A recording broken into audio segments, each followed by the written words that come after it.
اب دیکھیے جہاں تک ابن عربی کا تعلق ہے، ہمارے ہاں یہ دو اپوزٹ پولز ملتے ہیں بزرگوں میں.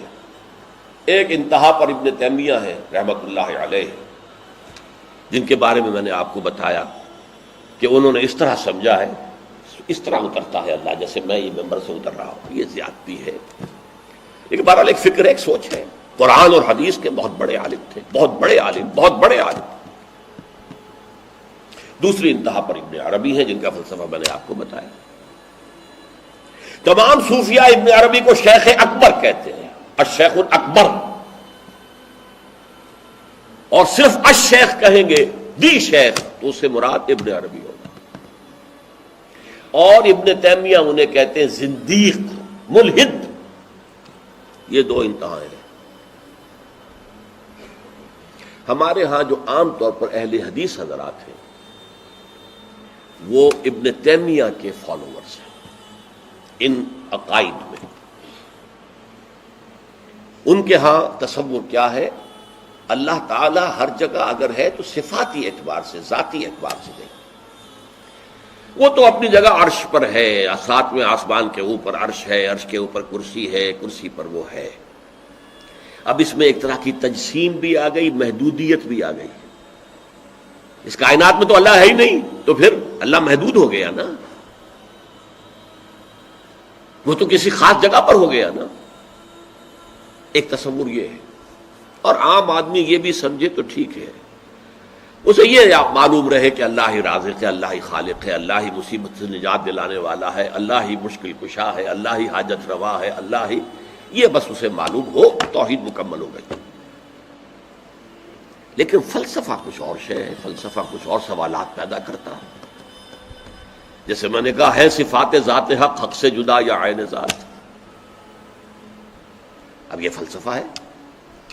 صفات باری تعالی اگر قدیم ہے صفات تو یہ غصہ، یہ تو قدیم نہیں ہو سکتا. غصہ تو کسی کام پر آیا، خوشی تو کسی کام پر ہوئی، یہ قدیم کیسے ہوگا؟ تو عین یا غیر، لا عین ولا غیر. اور جس کی میں تعبیر کرتا ہوں کہ من وجہ عین ذات ومن وجہ آخر غیر ذات. اب اس سلسلے میں علامہ اقبال نے جو بات کہی ہے، جو پروفیسر یوسف سلیم چشتی مرحوم نے مجھے بتایا تھا کہ انتقال سے صرف 3 ماہ قبل یہ اشعار کہے. وحدت الوجود کے، پینتھیزم کے، دونوں کے شدید مخالف تھے علامہ اقبال شروع میں.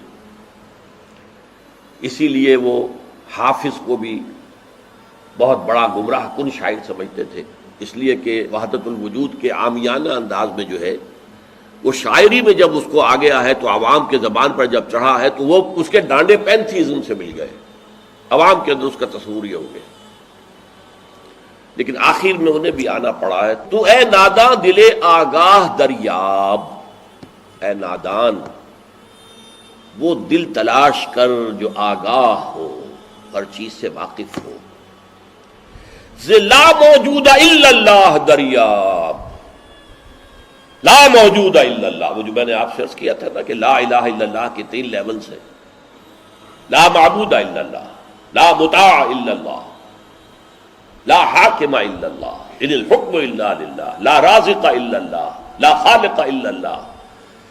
اور دوسرا لیول لا مطلوب الا اللہ، لا مقصود الا اللہ، لا محبوب الا اللہ. اور تیسرا لیول لا موجود الا اللہ. ہمارے ٹاپ کے فلسفی اور صوفیاء اس لا موجودہ الا اللہ پر پہنچے. اور 12ویں صدی کے مجدد اعظم شاہ ولی اللہ دہلوی رحمۃ اللہ علیہ، انہوں نے اس میں قول فیصل کہا کہ محی الدین ابن عربی کی وحدت الوجود اور شیخ احمد سرہندی کی وحدت الشہود میں باریک سا فرق ہے تعبیر کا، ورنہ وہ ایک ہی ہے. اور اس کو انہوں نے عنوان دیا توحید وجودی. ہندوستان میں ہمارے بڑے ٹاپ کے شاعروں میں سے تھے عبد القادر بید الفارسی کے.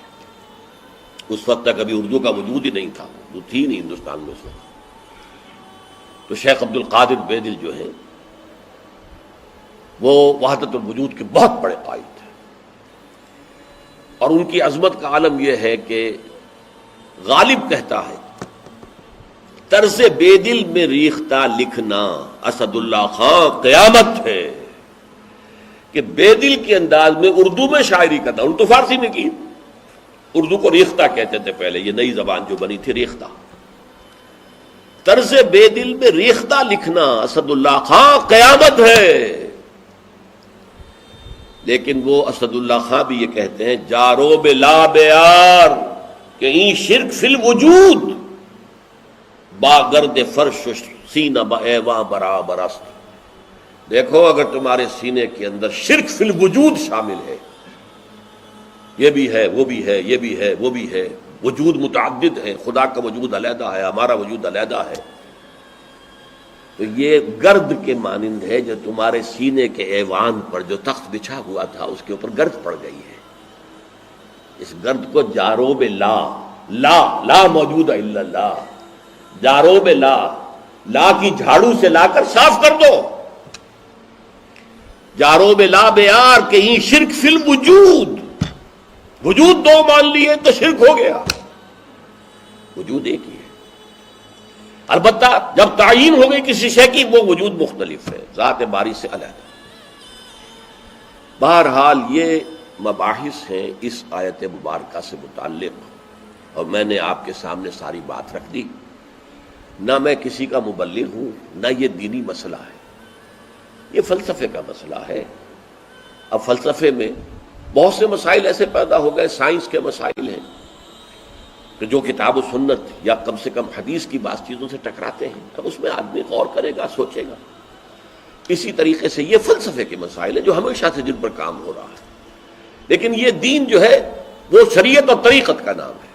حقیقت کو چھوڑ دو، حقیقت جو ہے بس ہے۔ تم سورج مکھی کے پھول بن جاؤ، تمہاری توجہ ہر وقت اپنی اس ذات جس نے تمہیں پیدا کیا ہے، حقیقت تو وہی ہے، لیکن سورج مکھی کے پھول بن جاؤ۔ لیکن اسے آپ غلط کہیں، مجھے کوئی اعتراض نہیں، لیکن یہ کہ ایک شخصیت کو میں ایسے سے واقف ہوں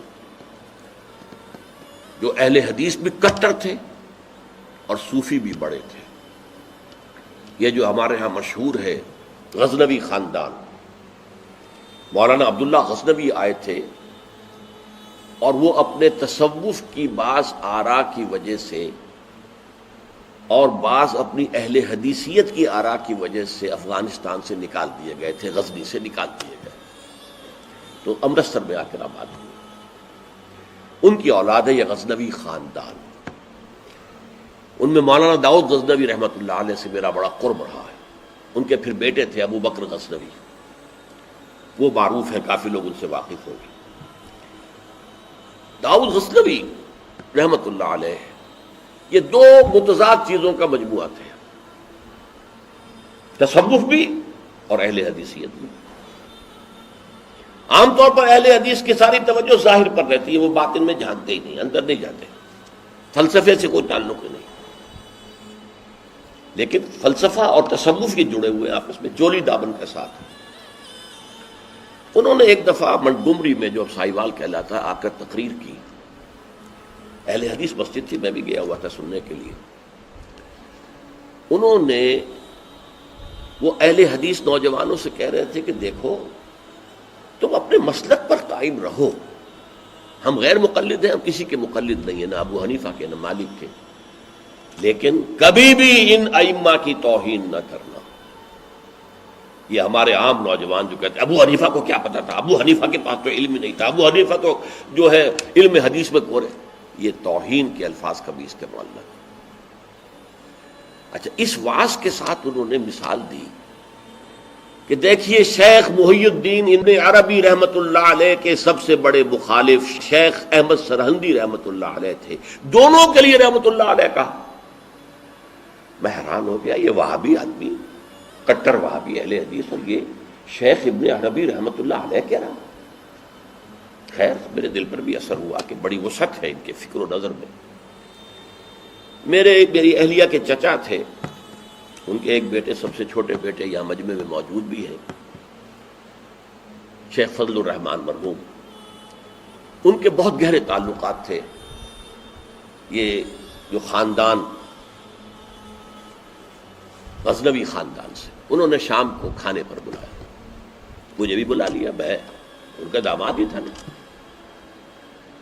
تو وہاں میں نے کہا کہ حضرت آپ نے شیخ ابن عربی کے ساتھ رحمت اللہ علیہ کے الفاظ استعمال کیے، جبکہ ابن تیمیہ نے کوئی شرعی گالی چھوڑی نہیں ان کے لیے. زندیق، ملحد، اور آپ اہل حدیث ہیں، یہ کیسے ہوا؟ میں ان کی عظمت کا قائل ہو گیا، ان کی آنکھوں میں آنسو آ گیا. کہنے لگے ڈاکٹر صاحب یہ دونوں ہمارے بزرگ ہیں، ہم خرد ہیں، آپس کے اختلافات وہ جانے، ہم چھوٹے ہیں، خرد ہیں، خرد رہنے ہی میں عافیت سمجھتے ہیں، ہمارے لیے دونوں محترم ہیں. اور مسجد میں انہوں نے ایک مثال بیان کی تھی کہ شیخ احمد سرہندی رحمۃ اللہ علیہ نے شیخ ابن عربی کے بارے میں اپنے مکتوبات میں لکھا ہے، ما ذل بردار خان ایشانم لیکن چکنم معاملہ صفات باری تعالی است، کہ ہم شیخ ابن عربی کے دسترخوان کے جھوٹے ٹکڑے کھانے والوں میں سے ہیں. کون کہہ رہا ہے؟ مجدد الفسانی کہہ رہا ہے. ما ذل بردار خان ایشانم، ان کے دسترخوان کے سوکھے جوڑے ہوئے جھوٹے ٹکڑے کھانے والوں میں سے ہم ہیں. لیکن چکنم، لیکن کیا کریں، معاملہ سے بات باری تعالی است. یہ باری تعالیٰ کی صفات کا معاملہ ہے، ہمیں اختلاف کرنا پڑ رہا ہے، اختلاف ہم کر رہے ہیں، لیکن ہم ان کے دسترخوان کے جھوٹے ٹکڑے کھانے والے. یہ کہہ رہے ہیں شیخ احمد سرہندی رحمت اللہ علیہ، جن کے بارے میں مشہور ہے کہ ابن عربی کا یا تو مخالف اول ابن تیمیہ رحمت اللہ علیہ، اور یا پھر مخالف دوم جس نے جوابی فلسفہ پیدا کیا وہ شیخ احمد سرہندی رحمت اللہ علیہ. تو یہ ہے کہ ان چیزوں کے بارے میں اپنے سینوں کو وسعت دیجئے. آپ ابن عربی کی بات کو چھوڑ دیجئے، پھینک دیجئے، لیکن توہین نہ کیجئے، اس کو خام خواہ کفر سے تعبیر نہ کیجئے. یہ چیزیں جو ہیں، اور پھر ہمارے سارے صوفیہ جو اس کے قائل ہیں، پھر ان سے بدزنی ہو گئی. میں صرف اس لیے کہ وہ بدزنی اور دلی نفرت کا معاملہ ختم ہو جائے، میں یہ ساری بحث اس لیے کیا کرتا ہوں، ورنہ میرے عام دروس میں ان مسائل پر گفتگو نہیں ہوتی. بڑے گہرے مسائل ہیں اور ان کا سمجھنا عام لوگوں کے لیے ممکن بھی نہیں ہے، بلکہ عام آدمی کے، یہ جس کو کہتے ہیں نا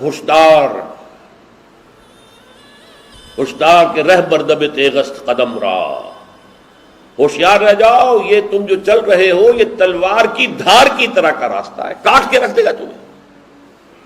جیسے ہم کہتے ہیں پل صراط جو ہے وہ بال سے زیادہ باریک ہوگا اور تلوار کی دھار سے زیادہ تیز ہوگا، جس پر سے گزرنا ہے قیامت میں. یہ کہاوت ہے. هي الحلقات تحفظني بآيات من القرآن، هي الحلقات تملأني بحب المصطفى.